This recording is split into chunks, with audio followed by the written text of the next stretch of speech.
Welcome to Snoozecast, the podcast designed to help you fall asleep. On Snoozecast, we read excerpts from public domain works and, occasionally, original stories.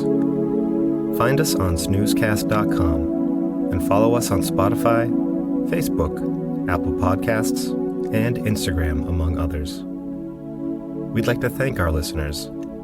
If you enjoy our show, please write us a review. Also, share it with a friend. This episode is supported by being the first one up in the morning. Tonight, we'll be reading Charles Darwin's The Voyage of the Beagle, the title most commonly given to the book published in 1839 as his Journal and Remarks, bringing him considerable fame and respect.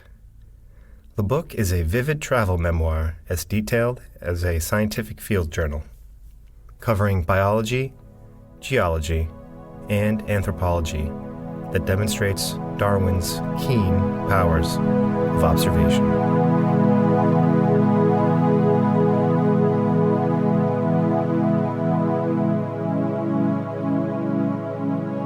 Let's get cozy.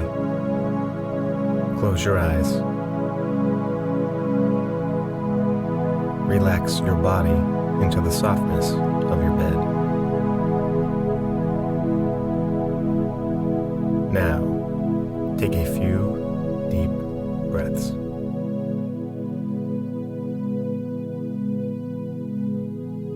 Chapter 1, St. Iago, Cape de Verde Islands. After having been twice driven back by heavy southwestern gales, Her Majesty's ship Beagle, a 10-gun brig, under the command of Captain Fitzroy, sailed from Devonport on the 27th of December, 1831. The object of the expedition was to complete the survey of Patagonia and Tierra del Fuego, commenced under Captain King in 1826 to 1830, to survey the shores of Chile, Peru, and of some islands in the Pacific, and to carry a chain of chronometrical instruments round the world. On the 6th of January, we reached Tenerife, but were prevented landing by fears of our bringing the cholera. The next morning, we saw the sunrise behind the rugged outline of the Grand Canary Island, and suddenly illuminate the peak of Tenerife, whilst the lower parts were veiled in fleecy clouds. This was the first of many delightful days, never to be forgotten. On the 16th of January, 1832, we anchored at Porto Praya in St. Iago, the chief island of the Cape de Verde archipelago. The neighborhood of Porto Praya, viewed from the sea, wears a desolate aspect. The volcanic fires of a past age and the scorching heat of a tropical sun have in most places rendered the soil unfit for vegetation. The country rises in successive steps of tableland, interspersed with some truncate conical hills, and the horizon is bounded by an irregular chain of more lofty mountains. The scene, as beheld through the hazy atmosphere of this climate, is one of great interest, if, indeed, a person, fresh from sea, who had just walked, for the first time, in a grove of coconut trees, can be a judge of anything but his own happiness.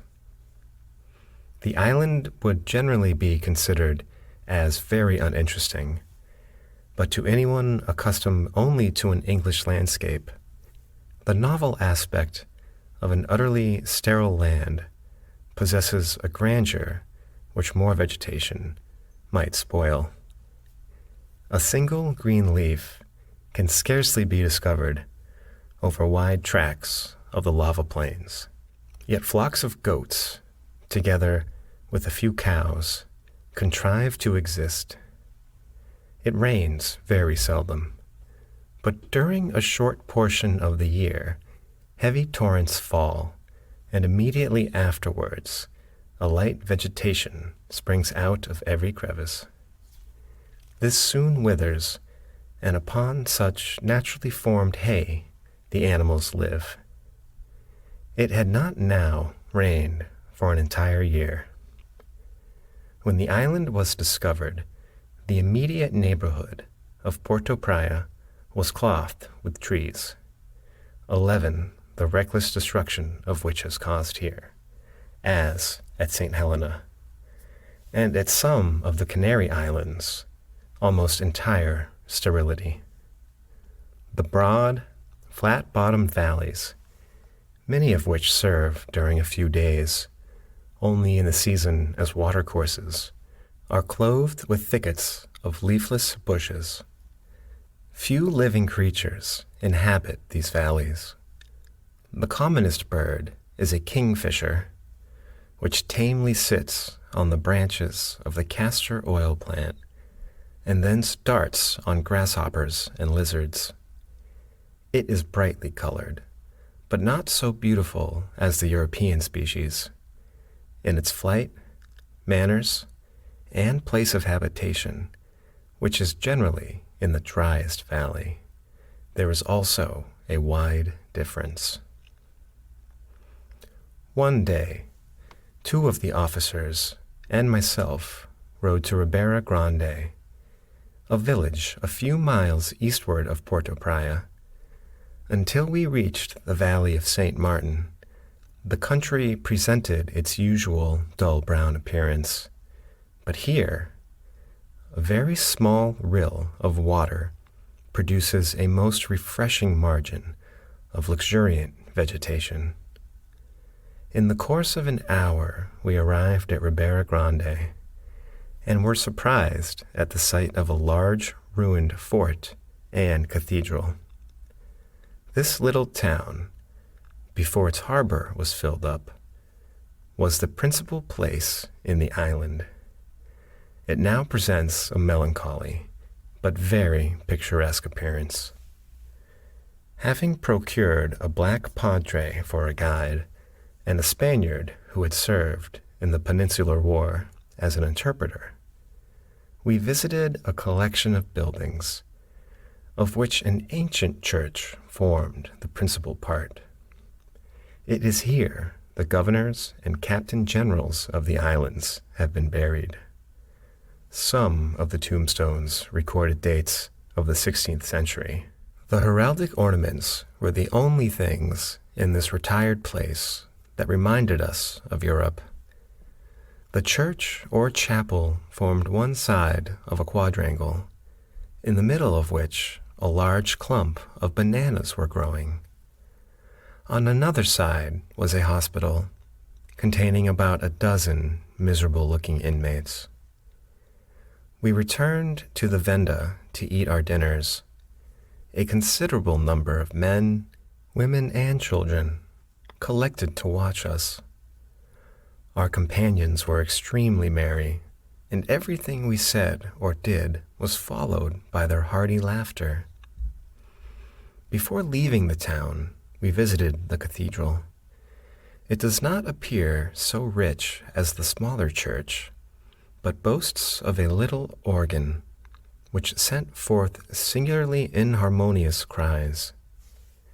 We presented the black priest with a few shillings, and the Spaniard, patting him on the head, said, with much candor, he thought his color made no great difference. We then returned, as fast as the ponies would go, to Porto Praya. Another day we rode to the village of Saint Domingo, situated near the center of the island. On a small plain which we crossed, a few stunted acais were growing. Their tops had been bent by the steady trade wind in a singular manner, some of them even at right angles to their trunks. The direction of the branches was exactly northeast by north and southwest by south, and these natural veins must indicate the prevailing direction of the force of the trade wind. The traveling had made so little impression on the barren soil that we here missed our track and took that to Fuentes. This we did not find out till we arrived there, and we were afterwards glad of our mistake. Fuentes is a pretty village with a small stream, and everything appeared to prosper well, excepting, indeed, that which ought to do so most, its inhabitants. The children, completely naked and looking very wretched, were carrying bundles of firewood half as big as their own bodies. Near Fuentes, we saw a large flock of guinea fowl, probably 50 or 60 in number. They were extremely wary and could not be approached. They avoided us, like partridges on a rainy day in September, running with their heads cocked up, and if pursued, they readily took to the wing. The scenery of St. Domingo possesses a beauty totally unexpected from the prevalent gloomy character of the rest of the island. The village is situated at the bottom of a valley, bounded by lofty and jagged walls of stratified lava. The black rocks afford a most striking contrast with the bright green vegetation, which follows the banks of a little stream of clear water. It happened to be a grand feast day, and the village was full of people. On our return, we overtook a party of about 20 young girls, dressed in excellent taste. As soon as we approached near, they suddenly all turned round, and covering the path with their shawls, sung with great energy a wild song, beating time with their hands upon their legs. We threw them some vintems, which were received with screams of laughter, and we left them redoubling the noise of their song. One morning, the view was singularly clear, the distant mountains being projected with the sharpest outline on a heavy bank of dark blue clouds. Judging from the appearance, and from similar cases in England, I supposed that the air was saturated with moisture. The fact, however, turned out quite the contrary. The hygrometer gave a difference of 29.6 degrees between the temperature of the air and the point at which dew was precipitated. This difference was nearly double that which I had observed on the previous mornings. This unusual degree of atmospheric dryness was accompanied by continual flashes of lightning. Is it not an uncommon case thus to find a remarkable degree of aerial transparency with such a state of weather? Generally, the atmosphere is hazy, and this is caused by the falling of impalpably fine dust, which was found to have slightly injured the astronomical instruments. The morning before we anchored at Puerto Praya, I collected a little packet of this brown-colored fine dust, which appeared to have been filtered from the wind by the gauze of the vane at the masthead. Mr. Lyle has also given me 4 packets of dust, which fell on a vessel a few hundred miles northward of these islands. Professor Ehrenberg finds that this dust consists in great part of infusoria with cilious shields and of the cilious tissue of plants. In 5 little packets which I sent him, he has ascertained no less than 67 different organic forms. The infusoria, with the exception of 2 marine species, are all inhabitants of fresh water. I have found no less than 15 different accounts of dust having fallen on vessels when far out in the Atlantic. From the direction of the wind whenever it has fallen, and from its having always fallen during those months when the harmattan is known to raise clouds of dust high into the atmosphere, we may feel sure that it all comes from Africa. It is, however, a very singular fact that, although Professor Ehrenberg knows many species of infusoria peculiar to Africa, he finds none of these in the dust which I sent him. On the other hand, he finds in it 2 species which hitherto he knows as living only in South America. The dust falls in such quantities as to dirty everything on board, and to hurt people's eyes. Vessels even have run on shore owing to the obscurity of the atmosphere. It has often fallen on ships when several hundred, and even more than 1,000 miles from the coast of Africa, and at points 1,600 miles distant in a north and south direction. In some dust which was collected on a vessel 300 miles from the land, I was much surprised to find particles of stone above the 1,000th of an inch square, mixed with finer matter. After this fact, one need not be surprised at the diffusion of the far lighter and smaller sporules of the cryptogamic plants. The geology of this island is the most interesting part of its natural history. On entering the harbor, a perfectly horizontal white band in the face of the sea cliff may be seen running for some miles along the coast, and at the height of about 45 feet above the water. Upon examination, this white stratum is found to consist of calcareous matter with numerous shells embedded, most or all of which now exist on the neighboring coast.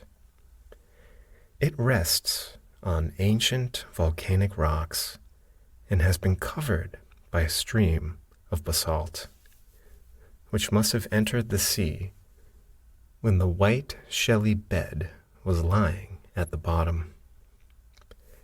It is interesting to trace the changes produced by the heat of the overlying lava on the friable mass, which in parts has been converted into a crystalline limestone, and in other parts into a compact spotted stone, where the lime has been caught up by the fragments of the lower surface of the stream.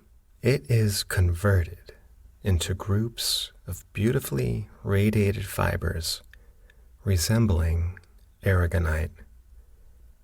The beds of lava rise in successive, gently sloping plains towards the interior, whence the deluges of melted stone have originally proceeded. Within historical times, no signs of volcanic activity have, I believe, been manifested in any part of St. Iago.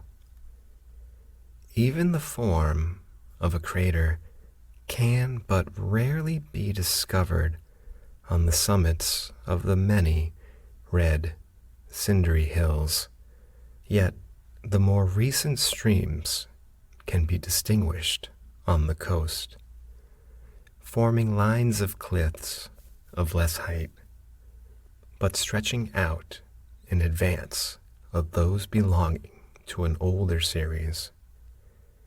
The height of the cliffs thus affording a rude measure of the age of the streams.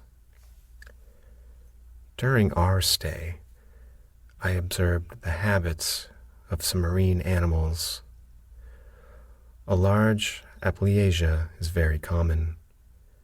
This sea slug is about 5 inches long and is of a dirty yellowish color, veined with purple. On each side of the lower surface, or foot, there is a broad membrane, which appears sometimes to act as a ventilator in causing a current of water to flow over the dorsal branchia, or lungs. It feeds on the delicate seaweeds which grow among the stones in muddy and shallow water, and I found in its stomach several small pebbles, as in the gizzard of a bird. This slug, when disturbed, emits a very fine purplish red fluid, which stains the water for the space of a foot around. Besides this means of defense, an acrid secretion, which is spread over its body, causes a sharp, stinging sensation, similar to that produced by the Portuguese man-of-war. I was much interested on several occasions by watching the habits of an octopus or cuttlefish, although common in the pools of water left by the retiring tide. These animals were not easily caught. By means of their long arms, they could drag their bodies into very narrow crevices, and when thus fixed, it required great force to remove them.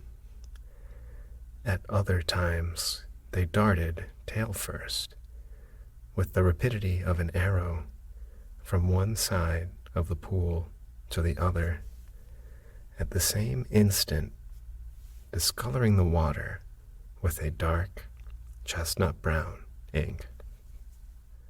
These animals also escape detection by a very extraordinary, chameleon-like power of changing their color. They appear to vary their tints according to the nature of the ground over which they pass.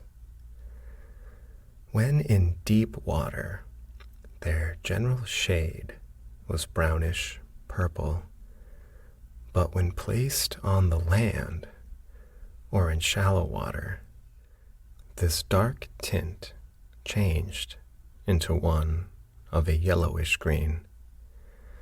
The color, examined more carefully, was a French gray, with numerous minute spots of bright yellow. The former of these varied in intensity.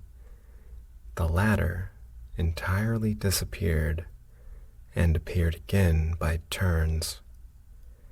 These changes were effected in such a manner The clouds, varying in tint between a hyacinth red and a chestnut brown, were continually passing over the body, any part being subjected to a slight shock of galvanism became almost black.